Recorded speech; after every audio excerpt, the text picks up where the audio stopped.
So nowadays common గా ప్రతి ఇంట్లోపల కూడా ఎక్కువ చూసేటువంటి సమస్య ఏంటంటే డయాబెటీస్ అన్నమాట. సో డయాబెటీస్ షుగర్ వ్యాధి.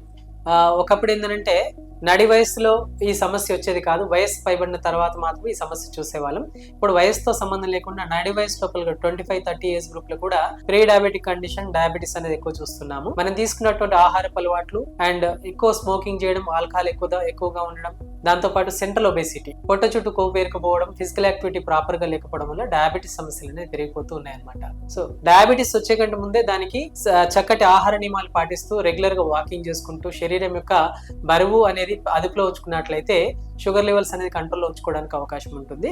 సో ఒకవేళ డయాబెటీస్ ప్రీ డయాబెటిక్ కండిషన్ లో ఉన్నా, డయాబెటీస్ వచ్చి కాంప్లికేషన్ స్టేజ్ లో ఉన్నా కానీ హోమియోపతి లోపల చక్కటి మెడిసిన్స్ అందుబాటులో ఉన్నాయి. ఒకసారి మీ దగ్గర ఉన్నటువంటి డాక్టర్ కేర్ హోమియోపతిని సంప్రదించండి. డయాబెటిక్ వల్ల వచ్చేటువంటి కాంప్లికేషన్స్ కానీ లేదా ప్రీ డయాబెటిక్ కండిషన్ లో ఉంటే డయాబెటీస్ ని టోటల్ గా నార్మల్ చేయడానికి కూడా అవకాశం ఉంటుంది.